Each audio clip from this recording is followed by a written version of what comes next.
Buenos días, amigas, soy Ruth de Vanegas y les doy la bienvenida a su espacio Conectadas. Este día, en el estudio de las mujeres de la Biblia, estudiaremos a Jezabel, una reina malvada. Muchas mujeres de la Biblia amaban a Dios y tuvieron vidas ejemplares de las cuales aprender y aplicar a nuestra vida cristiana. No ocurre lo mismo con la vida de Jezabel, una mujer cuya vida está llena de malos ejemplos que debemos evitar. Era una mujer que odiaba a Dios. Nos gusta admirar y respetar a la gente, pero a veces es beneficioso tener modelos de lo que no debemos ser. Segunda Timoteo 3:16 dice que toda la escritura es inspirada por Dios y útil para enseñar, para redarguir, para corregir, para instruir en justicia. La historia acerca de la vida de esta malvada reina Jezabel está en el primer libro y segundo de Reyes, en el Antiguo Testamento. Era hija de un rey pagano que adoraba a un dios falso llamado Baal y era esposa de Acab, el rey de Israel. En esa época de la historia, Israel estaba dividido en dos. El reino del norte estaba integrado por 10 de las 12 tribus originales y retuvo el nombre de Israel, mientras las 2 tribus restantes constituyeron en el sur la nación de Judá. La Biblia no nos dice cómo se conocieron Acab y Jezabel, ni bajo qué circunstancias se casaron. Pero Acab pecó contra los mandamientos de Dios al casarse con una mujer que adoraba a otros dioses. En 1 de Reyes capítulo 16, verso del 30 al 33, describe a Acab. Y reinó Acab, hijo de Onri, sobre Israel en Samaria 22 años. Y Acab, hijo de Onri, hizo lo malo ante los ojos de Jehová, más que todos los que reinaron antes de él. Porque le fue ligera cosa andar en los pecados de Jeroboam, hijo de Nabat, y tomó por mujer a Jezabel, hija de Edbaal, rey de los Sidonios, y fue y sirvió a Baal y lo adoró. E hizo altar a Baal en el templo de Baal que él edificó en Samaria. Hizo también Acab una imagen de acera, haciendo a Acab más que todos los reyes de Israel que reunieron antes que él para provocar la ira de Jehová, Dios de Israel. Cuando Moisés gobernaba Israel, Dios había dado estos mandamientos muy claros. No tendrás dioses ajenos delante de mí. No te harás imagen ni ninguna semejanza de lo que está arriba en el cielo, ni abajo en la tierra, ni en las aguas debajo de la tierra. No te inclinarás a ellas, ni las honrarás. Éxodo capítulo 20, versículos 3 al 5. Acab pecó al casarse con Jezabel, pero peor aún, él mismo adoró a los dioses de Jezabel, edificando también ídolos. Leemos en 1 de Reyes, capítulo 21, verso 25, lo siguiente: a la verdad, ninguno fue como Acab, que se vendió para hacer lo malo ante los ojos de Jehová, porque Jezabel, su mujer, lo incitaba. Qué terrible que Dios se refiriera a un hombre en esos términos. ¿Por qué se habrá involucrado Acab con semejante perversidad? Estudiar el carácter de su esposa nos dará algunos indicios. La Biblia relata una serie de acontecimientos que muestran a Jezabel como una mujer poderosa y autoritaria. Utilizó su poder para destruir a un rey, a sus hijos y para corromper a una nación entera. Era devota del culto al dios Baal y sustentaba también a los sacerdotes de este dios. Su objetivo era asesinar a toda la gente que adoraba al Señor Dios de Israel. La historia nos cuenta que el culto del dios Baal era acompañado de muchas ceremonias crueles, incluido la quema de niños como sacrificio. En medio de esta idolatría y perversidad, Dios envió al profeta Elías a enfrentar al rey Acab. Elías, valerosa y públicamente, retó a los sacerdotes de Baal a una prueba suprema de poder en el monte Carmelo. El Señor operó un gran milagro demostrándole a la gente que Dios era más grande que Baal. Tras haber visto el poder de Dios, las personas del pueblo se postraron y dijeron: Jehová es el Dios, Jehová es el Dios. Después del desafío del monte Carmelo, los seguidores de Dios mataron a todos los profetas de Baal. Jezabel estaba furiosa. Acab estaba muy atemorizado porque sabía lo importante que eran Baal y sus sacerdotes para Jezabel.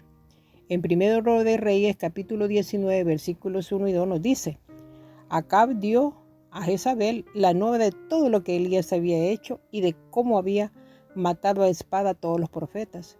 Entonces envió Jezabel a Elías un mensajero diciendo: así me hagan los dioses y aún me añadan, si mañana a estas horas yo no he puesto tu persona como la de uno de ellos.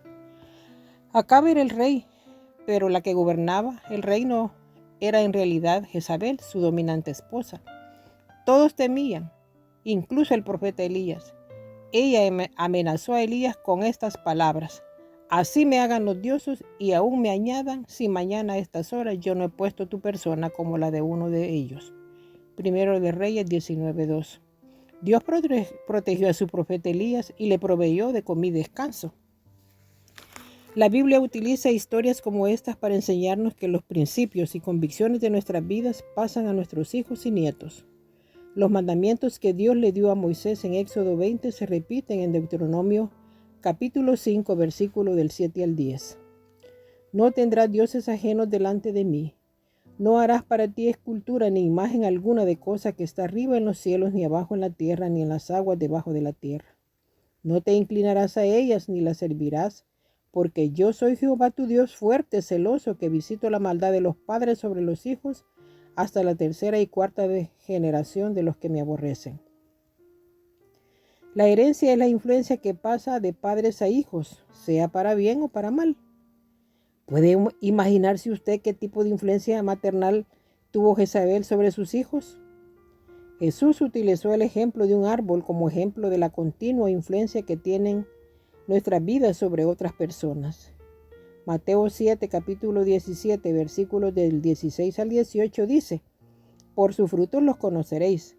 ¿Acaso se recogen uvas de los espinos o higos de los abrojos? Así, todo buen árbol da buenos frutos, pero el árbol malo da malos frutos. No puede un buen árbol dar malos frutos, ni el árbol malo dar frutos buenos. Podemos ver la verdad de estas palabras en la familia de Jezabel. Su padre fue un asesino. Su hijo mayor fue un adorador devoto de Baal. Su hija fue una asesina y su segundo hijo fue tan corrupto como ella. Su familia continuó la perversidad por lo menos hasta la tercera generación. Jezabel y sus hijos eran los frutos de un árbol corrupto. La Biblia nos dice cómo Dios juzgó a Jezabel. El rey Acab quería para sí una viña que pertenecía a un hombre llamado Nabot. El rey trató de comprarla, pero la viña no estaba en venta porque era una herencia del padre de Nabot. Acab se deprimió al punto de no querer comer porque Nabot se rehusaba a vendérsela. Cuando Jezabel se enteró de la situación, le aseguró a Acab que ella le conseguiría la viña. Para ello planeó y consumó el asesinato de Nabot. Una vez más, Dios envió al profeta Elías a enfrentar a Acab. Elías pronunció juicio de Dios sobre Acab y su familia por su perversidad. El juicio era la muerte. Todo aconteció tal y como el profeta Elías lo había dicho. Acab fue muerto en su carro durante una batalla entre israelitas y sirios. Jezabel murió al ser arrojada de una ventana y su cuerpo pisoteado por los cascos de un caballo. De la manera que Elías lo había profetizado, los perros se comieron su cuerpo antes de que pudiera ser sepultada. Jezabel constituye la prueba de que la paga del pecado es la muerte y que nadie se burlará de Dios. El principio divino de que se cosecha lo que se siembra se ve con claridad en la vida de Jezabel. Si sembramos buena semilla en nuestra propia vida y en la vida de los niños ante los cuales tenemos influencia, nosotros y ellos cosecharemos bendiciones de Dios. Lo opuesto también es cierto. Si sembramos maldad en nuestra vida y la de los demás, el legado de maldad afectará a las generaciones futuras. Esto es cierto tanto para los creyentes en Jesucristo como para los que no lo son. Jesús murió como sacrificio para nuestro pecado. Cuando le recibimos como Salvador, nos perdona nuestro pecado, pero a veces debemos soportar la consecuencia de nuestro pecado a través de toda nuestra vida. Jezabel fue lo opuesto a lo que Dios quiere que una mujer sea. El rey Acab fue influenciado fuertemente por su esposa, pero su poderosa influencia fue para el mal y no para el bien. ¿Qué diferencia podría haber sido esta historia si Jezabel hubiera aprendido a guiar a su esposo e hijos a amar a Dios y obedecer sus mandamientos? Hay muchas mujeres que son como Jezabel que viven hoy en día. Desafían a Dios, pero aún así la palabra de Dios se mantiene firme. odian y hacen daño al pueblo de Dios, pero no debemos temerles. Segunda Tesalonicenses capítulo 1 del versículo 7 al 9 dice: lo que les ocurrirá a los que se burlan de Dios y que rechazan las buenas nuevas acerca de su Hijo. Y a vosotros que sois atribulados, daros reposo con nosotros, cuando se manifieste el Señor Jesús desde el cielo con los ángeles de su poder, en llama de fuego, para dar retribución a los que no conocieron a Dios ni obedecen al Evangelio de nuestro Señor Jesucristo, los cuales sufrirán pena eterna, perdición, excluidos de la presencia del Señor y de la gloria de su poder. Estoy segura de que estamos de acuerdo que nos gustaría ser la mujer que Dios quiere que seamos. La vida de Jezabel debe hacernos pensar en cuanto a nuestro propio compromiso, primero con el Señor Jesús y segundo, nuestra familia. Amigas, les invito a orar. Padre Santo, Padre bueno, te alabamos y te glorificamos por ser un Dios soberano, grande y todopoderoso, que amas a todos aquellos que te aman y obedecen tu palabra, y aborreces a todos aquellos que la desechan. En este estudio hemos podido reflexionar acerca del mal ejemplo que vemos en la esposa de Acab, uno de los reyes de tu pueblo Israel.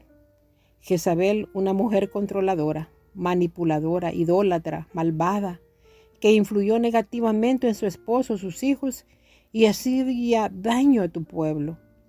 Vemos también cómo sus malas acciones la llevaron a la muerte, pues tu palabra dice que la paga del pecado es muerte. Tarde o temprano, lo que se siembra se cosecha. Y tú, que eres un Dios omnisciente y justo, estás viendo nuestras malas intenciones y nuestras malas acciones. Pero también nos das un tiempo para arrepentirnos y pedir perdón, para ser redimidos de nuestros pecados cuando creemos en Cristo. Te pedimos, Señor, que nos ayudes a entender que todos somos pecadores y necesitamos un Redentor que nos limpie de toda nuestra maldad, y que seamos regeneradas a una vida nueva que te ame, y seamos obedientes a tu palabra para vivir vidas que te agraden y honren y glorifiquen tu nombre, siendo mujeres piadosas que den buen ejemplo a sus esposos e hijos y a todas las personas que las rodean. Señor, que las amigas que nos escuchan tomen la decisión de creer en Cristo, para que sus vidas sean transformadas y sean dirigidas por tu palabra, que nos enseña cómo debemos de vivir y ser ejemplos a otros. Gracias, Padre, por escuchar esta oración, la cual hacemos en el nombre de tu Hijo Jesucristo. Amén y amén. Amigas, hemos llegado al final de este programa y quiero recordarles, como siempre, que no hay mejor manera de vivir que estar conectadas con Jesús.